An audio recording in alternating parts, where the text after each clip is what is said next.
secercah harapan timbul dalam benak mereka dan berharap agar suami mereka selamat dalam kecelakaan tersebut. Kembali lagi pada Angkatan Laut Inggris yang memantau perkembangan Rusia. Mereka mengetahui bahwa Rusia sudah mengirimkan kapal penyelamat mereka. Inggris tahu bahwa kapsul penyelamat milik Rusia tidak lebih baik dari milik mereka. Namun, Rusia belum meminta bantuan mereka karena mereka tahu kapal Kursk menyimpan banyak rahasia seperti kriptografi, kemajuan sistem senjata, dan masih banyak yang lainnya. Meskipun belum disetujui, namun mereka sudah menyiapkan beberapa bantuan untuk evakuasi jika diminta. Pihak Angkatan Laut Rusia mengadakan konferensi pers, namun mereka tidak memberikan informasi yang diharapkan, sehingga istri Mikhail pun menginterupsi dan menyinggung suara ketukan yang berasal dari Kursk. Namun, kapten itu menahan informasi terkait keselamatan para awak. Suasana semakin ricuh. Pihak Angkatan Laut meninggalkan konferensi itu. Sementara di kapal selam, Mikhail sadar bahwa mereka harus segera mendapat oksigen untuk bertahan hidup. Mikhail memutuskan sebuah rencana gila. Ia dan Sasha akan mempertaruhkan nyawa untuk menyelam ke ruangan lain yang sudah dipenuhi air demi mengambil stok pematik generator oksigen itu. Mereka bersiap menyelam menahan suhu dingin di dasar laut.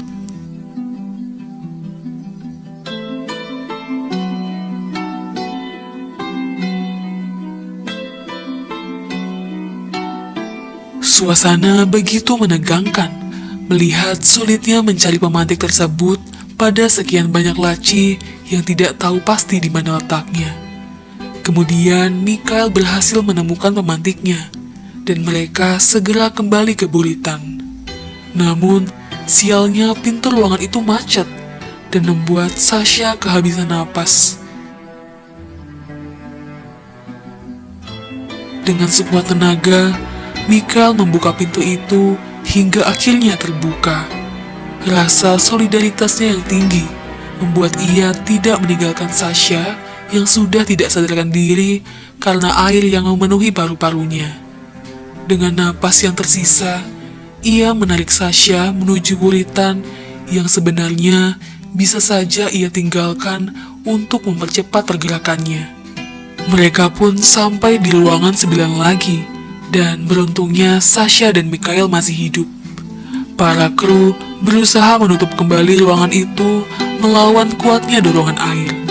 Generator pun dipasang sehingga mereka bisa kembali menghirup oksigen.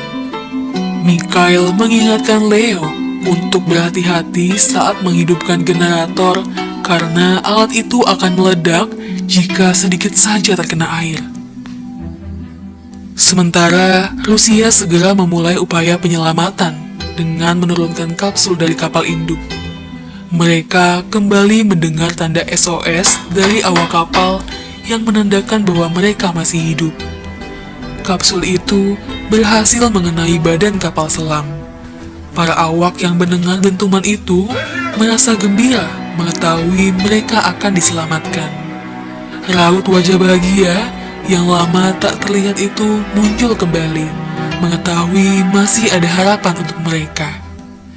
Namun, kapsul penyelamat itu kehabisan baterai, sehingga mereka memutuskan untuk mengisi ulang dan akan segera kembali. Para awak yang mengetahui tim penyelamat naik kembali pun marah dan mengetuk-ngetuk badan kapal. Mikhail menenangkan para awak dan meyakinkan pada mereka bahwa tim penyelamat akan segera kembali. Salah seorang awak memaksa ingin berenang menyusul kapal penyelamat itu. Namun, Mikhail mengingatkan bahwa kehilangan tekanan udara bisa membuatnya mati, sehingga mereka harus kembali menunggu di waktu mereka yang semakin menipis. Saat kembali di daratan, mereka mengecek kembali kapal penyelamat berumur tua itu. Mereka juga harus mengisi baterai kapalnya yang membutuhkan waktu 12 jam. Tak kunjung diselamatkan, para awak kapal selam benar-benar putus asa. Mereka terdiam, entah apa yang mereka pikirkan. hingga Oleg mengeluarkan lelucon yang membuat mereka kembali tertawa, melupakan sejenak bayang-bayang kematian yang semakin dekat. Di darat, baterai pun hampir penuh terisi. Tim penyelamat kembali datang dan menyentuh badan kapal selam itu. Mereka mendengarnya, namun para awak tidak mau terlalu senang. Mereka hanya mengetuk palu untuk memberi sinyal bahwa mereka masih hidup. Kapal selam berusaha membuka kapal selam itu, namun dengan perangkat yang cacat itu, mereka kembali gagal dan naik ke permukaan. Laksamana Grudzinski pun marah, lalu pergi dan menelpon Komandan David Russell, Angkatan Laut Inggris. Grudzinski berkata bahwa kemungkinan ada 20-an orang yang selamat, dan ia gagal melakukan pengangkatan dengan alat yang cacat. Namun saat ini atasan Grudzinski belum mengonfirmasi untuk meminta bantuan, sedangkan Inggris sudah siap dengan bantuannya. Inggris bersama dengan Prancis, Norwegia, dan Amerika Serikat pun mengadakan konferensi pers. Mereka menawarkan bantuan berupa LL-5, yaitu kapal selam canggih milik mereka untuk mengevakuasi korban selamat. Para keluarga pun mengetahui akan tawaran bantuan tersebut. Bantuan tersebut bisa meredam perang dingin antara Rusia dengan negara lain. Sementara dari saluran TV yang lain, pihak Rusia yaitu Laksamana Petrenko malah memfitnah bahwa kecelakaan itu karena tabrakan dengan kapal asing. Tawaran bantuan pun belum mendapat tanggapan dari Rusia. Di kapal selam, baterai untuk menyalakan pompa air sudah habis dan bisa membuat air akan segera naik. Salah seorang yang bernama Maxim seperti berhalusinasi. Ia melepas bajunya dan nekat naik untuk berenang. Mikhail pun mencegahnya karena itu bisa membahayakan mereka. Sementara Grudzinski meminta atasannya, yaitu Laksamana Petrenko, untuk menerima tawaran bantuan Inggris dan Norwegia. Ia berusaha meyakinkan bahwa mereka akan membatasi bantuan, sehingga Inggris tak akan mengetahui rahasia mereka. Namun, Laksamana Petrenko tetap berkeras bahwa tak akan ada campur tangan pihak asing. Lalu, pihak Rusia kembali melakukan konferensi dipimpin oleh Laksamana Petrenko. Namun, belum sempat ia berbicara, istri Mikhail yang kehilangan kesabaran menginterupsi dan langsung bertanya bagaimana nasib para kru, memaksa mereka untuk mempertimbangkan kembali tawaran bantuan dari Angkatan Laut Inggris. Mereka juga menyampaikan fakta yang dilebih-lebihkan. Para keluarga yang mengetahui ini pun protes akan kebohongan tersebut dan memaksa mereka untuk berterus terang.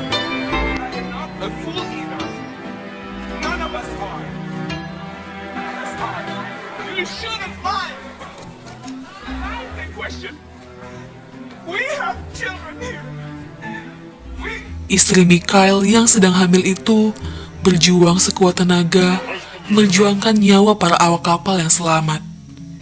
Ibu Mikhail pun juga menyampaikan kekesalannya akan informasi yang ditutup-tutupi dan menganggap mereka ingin para pelaut mati sia-sia.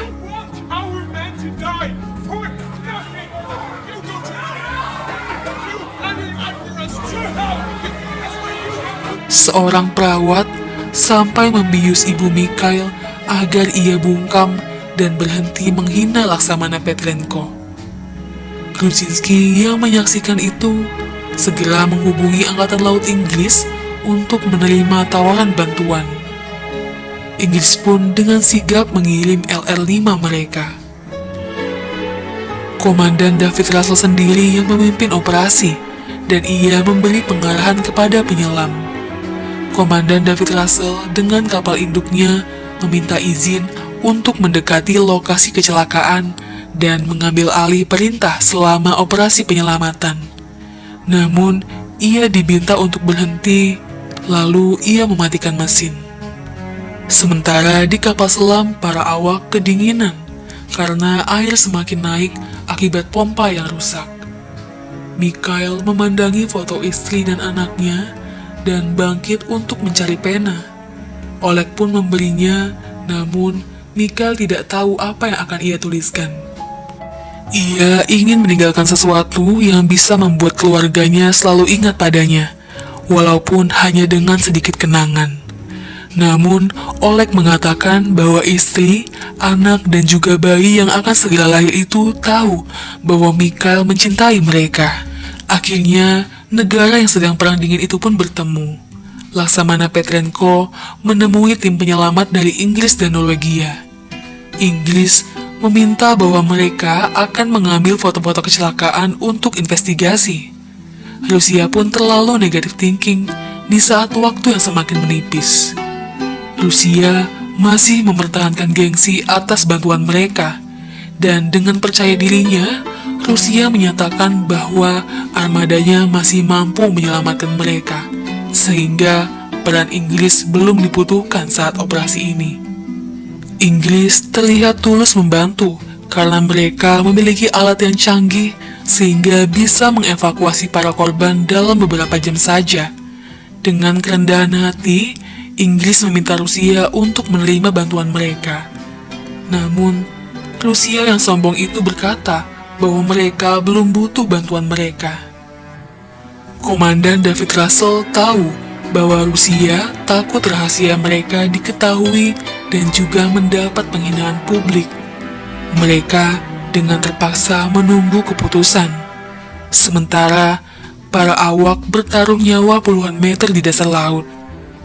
Kapal penyelamat satu-satunya Rusia itu pun kembali turun. Namun kapsul penyelamat itu kembali rusak, dan bahkan dengan kerusakan yang lebih parah. Sekuat tenaga mereka berusaha, mereka tak dapat melanjutkan penyelamatan dengan perangkat yang telah usang itu. Para awak sudah semakin putus asa. Tak ada lagi usaha untuk mengetuk-ngetuk dinding kapal. Mereka masih hidup, namun mereka sudah begitu lemas dengan suhu dingin dan menipisnya oksigen. Karena sudah putus asa dengan alat tersebut, akhirnya Rusia menyetujui bantuan Inggris di waktu-waktu terakhir yang sebenarnya sudah sangat terlambat. Di kapal selam, Oleg menyemangati teman-temannya yang lain dengan berpura-pura berada dalam kondisi normal. Mereka makan bersama dengan makanan yang tersisa, yang mungkin adalah makanan terakhir yang akan mereka makan. Tiba-tiba, Leo memegang alat memantik generator oksigen. Karena teledor, ia menjatuhkannya ke air dan menyebabkan ledakan besar dan membuat mereka berlindung dalam air. Mikhail pun berhalusinasi bertemu dengan putranya sekilas sampai ia naik kembali ke atas. Akibat ledakan itu, oksigen benar-benar menipis dan air semakin naik. Mereka hanya memiliki waktu beberapa menit saja bertahan di dalam sana. Mikhail mengucapkan kata-kata terakhir pada rekan-rekannya, lalu diakhiri dengan menyanyikan Mars Pelaut.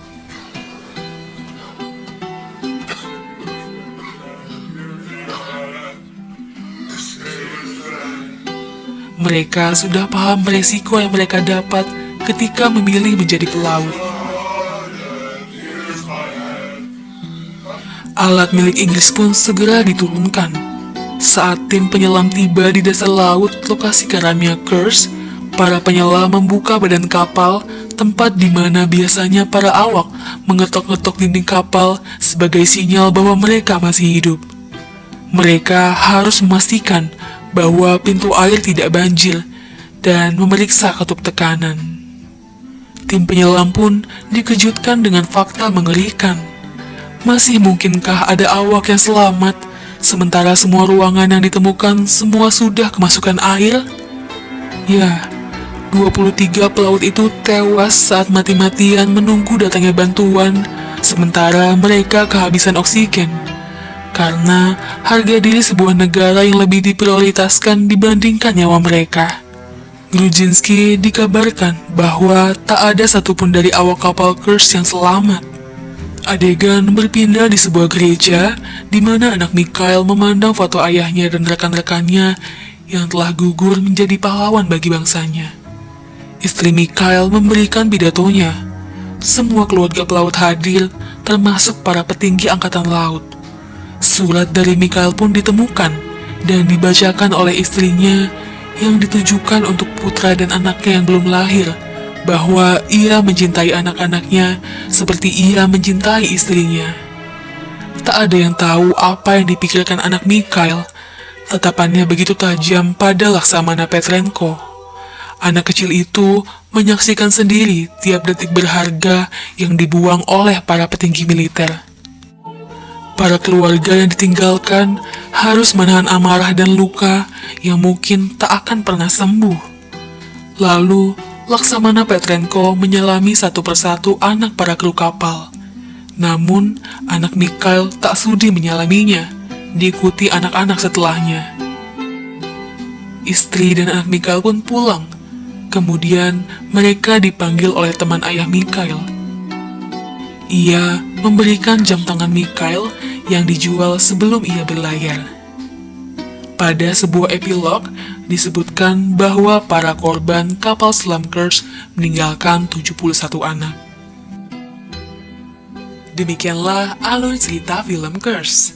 Film ini disutradarai oleh Thomas Vinterberg dan naskahnya ditulis oleh Robert Rodat berdasarkan catatan riset jurnalis Inggris Robert Moore yang dibukukan berjudul A Time to Die, The Untold Story of the Kursk Tragedy. Salah satu catatan yang dipercaya paling akurat terkait tragedi itu.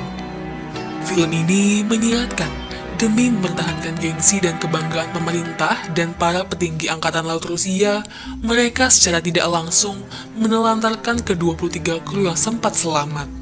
Rusia seolah memilih meninggalkan mereka mati ketimbang malu dibantu pihak asing.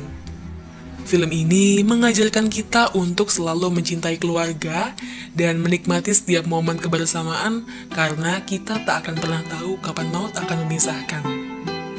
Cukup sekian video kali ini. Mohon maaf yang setulus-tulusnya atas segala kekurangan dan kesalahan. Semoga kalian suka video ini. Thanks for watching.